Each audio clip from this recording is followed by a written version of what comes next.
Thank you for joining us tonight. My name is Sarai. I'm the administrator for OPACC, and I'm here with Lisa, who's an OPACC board member, and she's also a mom of a child cancer survivor, and she's the coordinator for our youth council. So we're going to just talk to you briefly tonight about OPACC, about how you can help, how we can help you, and all that fun stuff. So get some feedback from you with ideas and so on. So I'm going to just share the screen and play a little presentation here so everybody can see it. Okay, great. So this is OPACC. We're Ontario Parents Advocating for Children with Cancer. And just a little history about OPACC. We were founded in 1995, so we've been around for a while. And we were founded by parents for parents of children diagnosed with cancer in Ontario to support the whole family.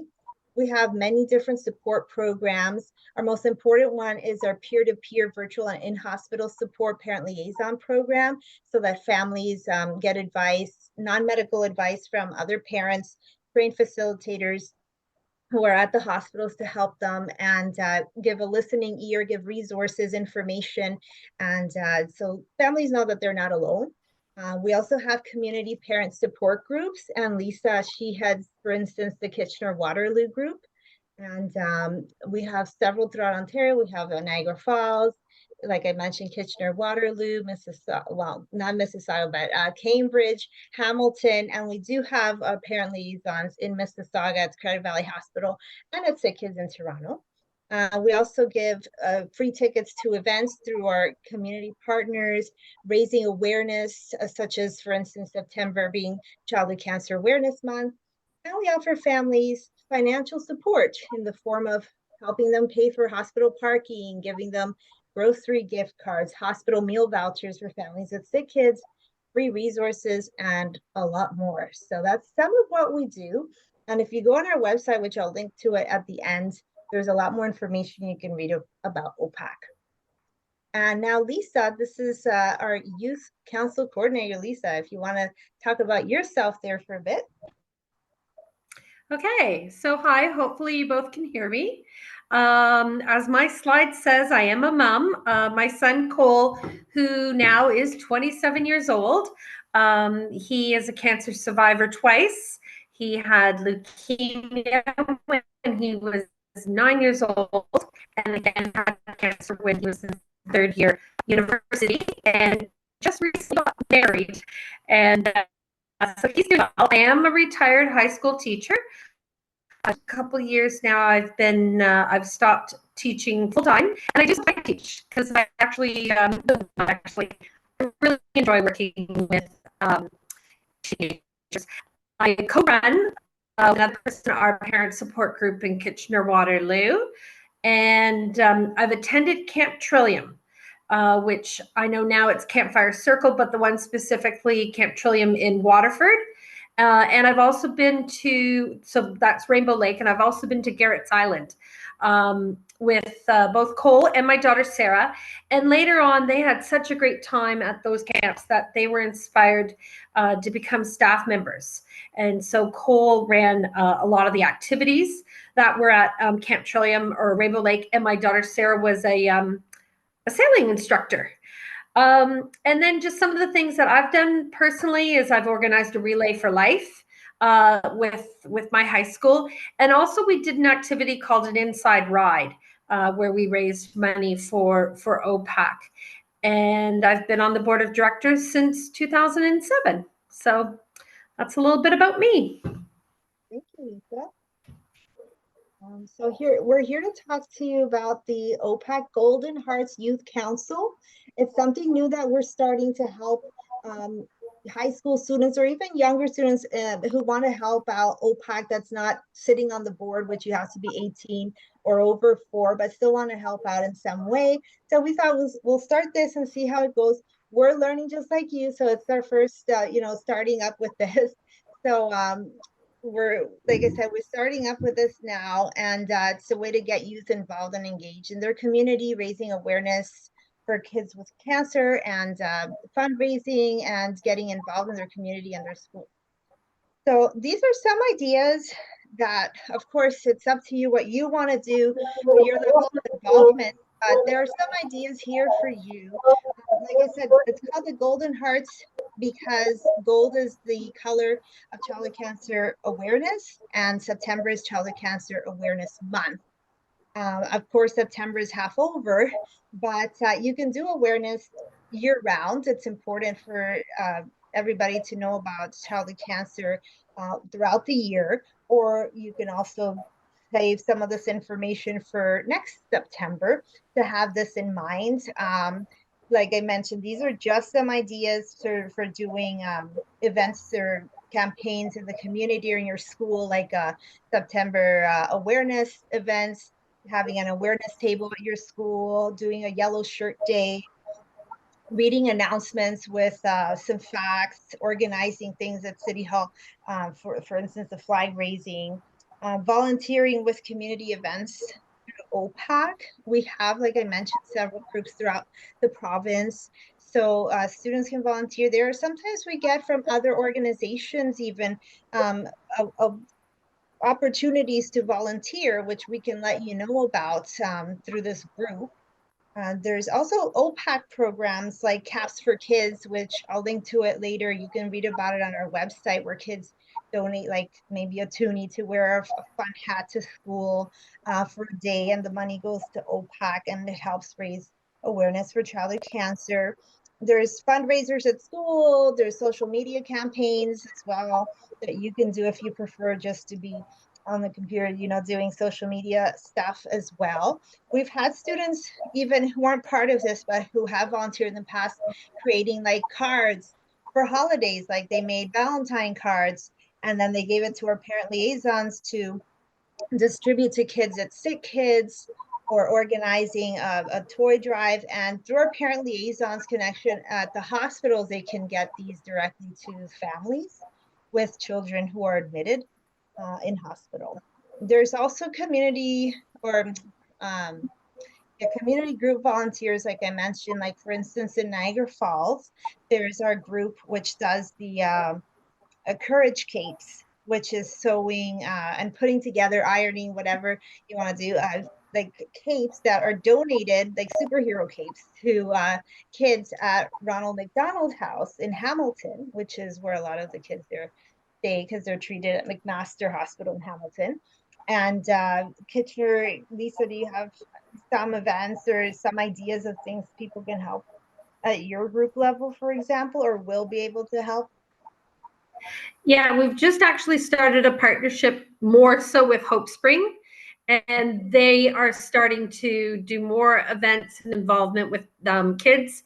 I know another thing at my high school that they did was our art students went to the pediatric oncology area and did chalk drawing for awareness for the month of September. And so, the chalk stayed up for a week. So that was another thing I was even going to mention too, that was one thing some of the kids that we had locally did. So yeah, just to start it off.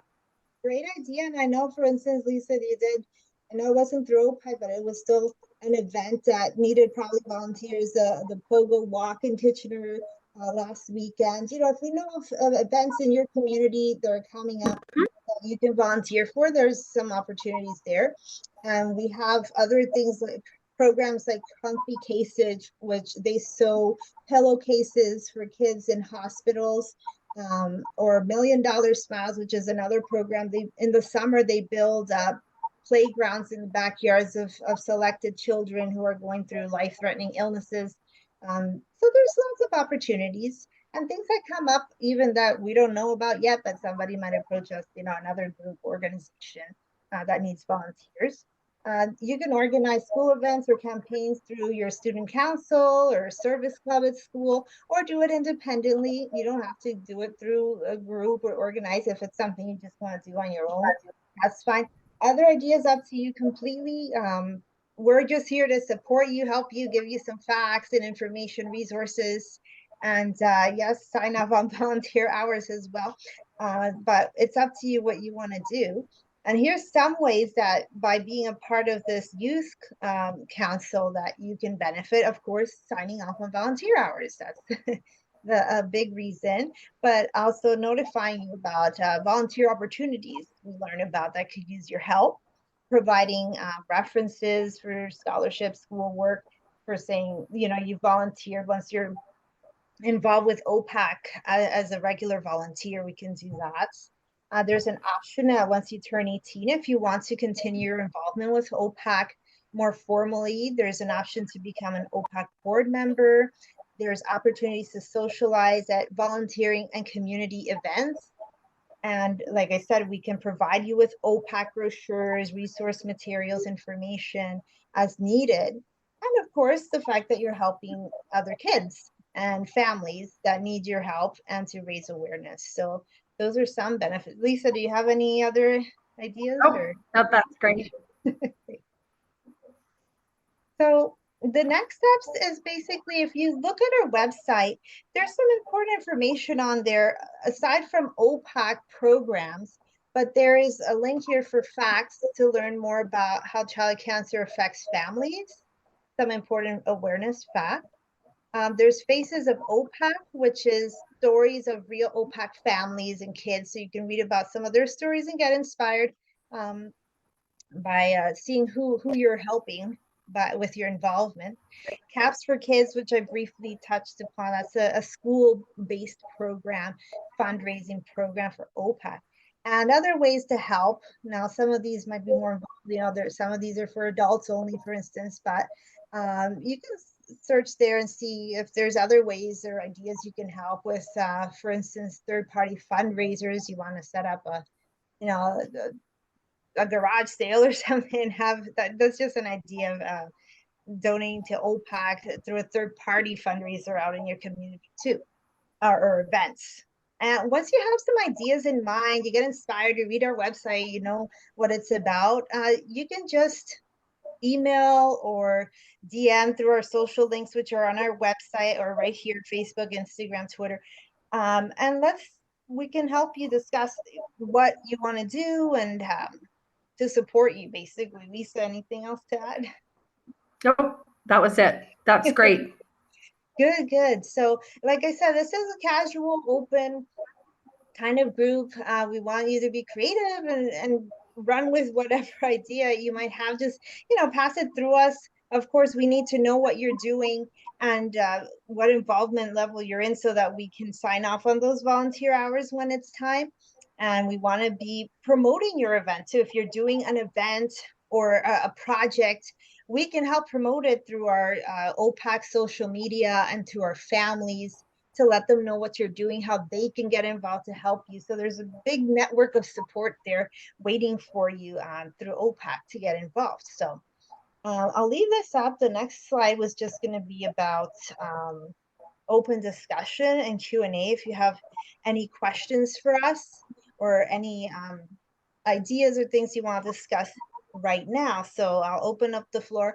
If you have anything to add, Griffin or Suhani, you can also just, I'm going to stop sharing the screen so I can see the chat box. If you want to type it in the chat or just speak, you're welcome to do that. Okay.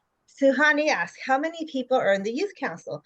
So Suhani, we have 8 people signed up now. Not a whole lot yet, but we're just getting started. And anyway, it's a small group, but like I said, we want to maybe focus more on dependent projects too. So it's not just relying on the group.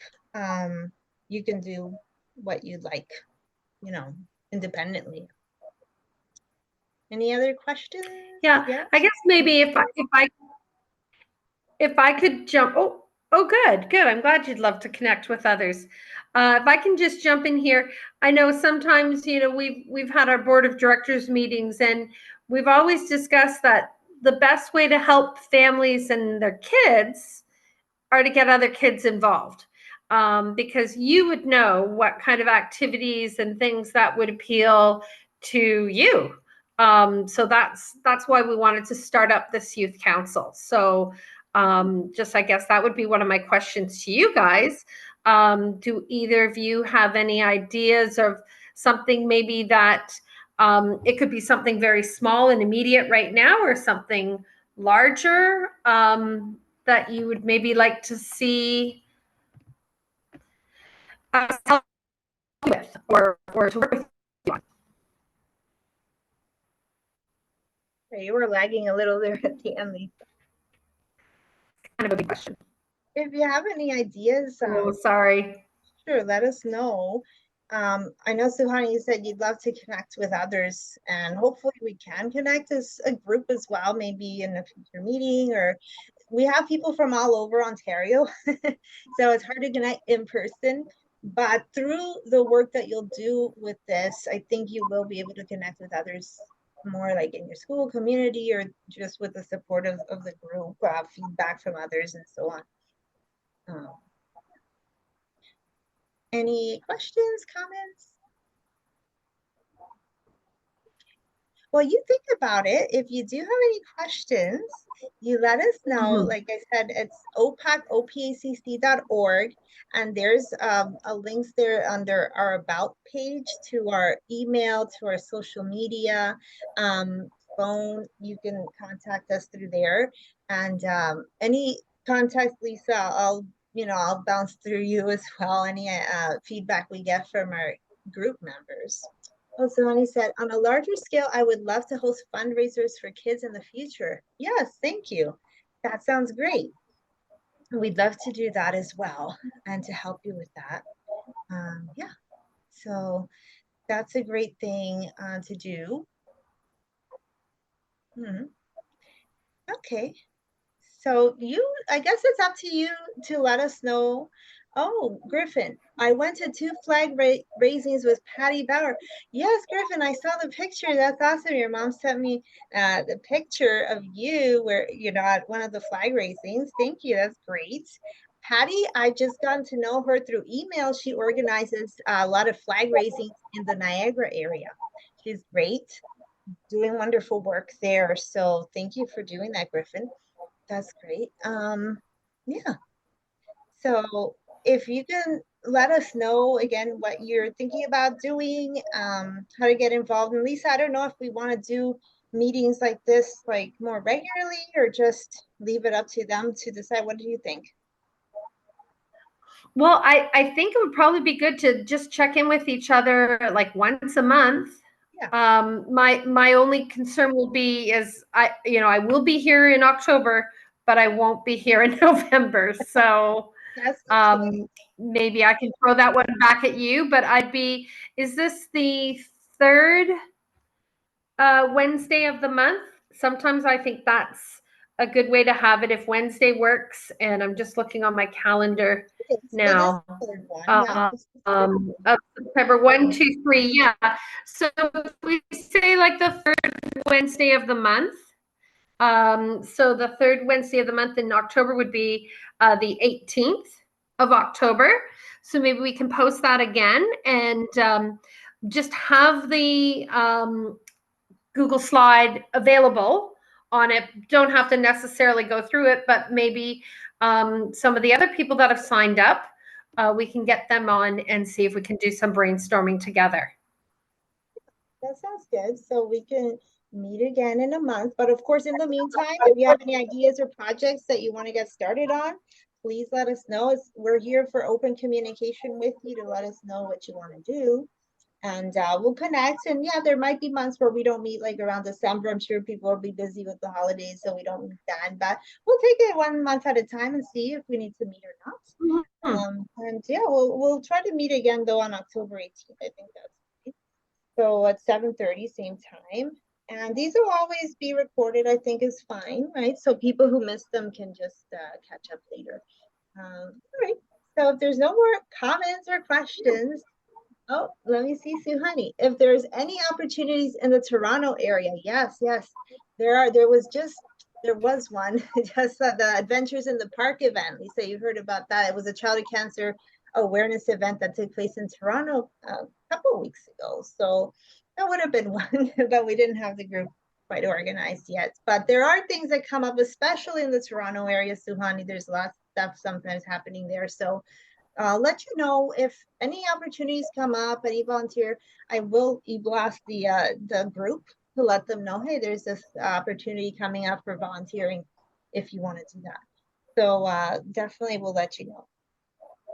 So yeah, great. Griffin, maybe we could do another meeting next week to see if the other people are having tech issues. Well, I don't think about next week we can quite meet. We'll try to do it once a month, Griffin, but I think just some people just couldn't make it tonight. I'm not sure that they were having tech issues. It was more like they couldn't. I know I got a email from someone saying she couldn't make it. She was hoping to come in, but things come up. Not always people meet are able to meet, but that's okay. We'll try to meet next month instead on the 18th. But if you have any questions or anything, let me know. Yes, it would be nice to connect with others so we can plan events. Yeah, they want to get together. That's fine. We'll see. We'll see what we can do. Definitely, as we get more people on board and more people in the same areas, maybe you guys can plan a meetup and plan an event for you to get to know each other in person and I don't know, in a safe space with parents and stuff. So, yeah, we'll definitely be looking out for opportunities and events and fun things. It's just a start, so hopefully it works out well for everybody and we'll just get started through here. So, all right. All right, everybody. Thank you for joining us, Griffin and Suhani. Very nice to meet you through here tonight. And like I said, keep in touch and we'll keep in touch too with you until the next time. Thank you. It's okay, Lisa? You're done? Yeah. Okay. Yep. Yep. All good. Good night. Thank you. Good night. Bye. Bye, Griffin.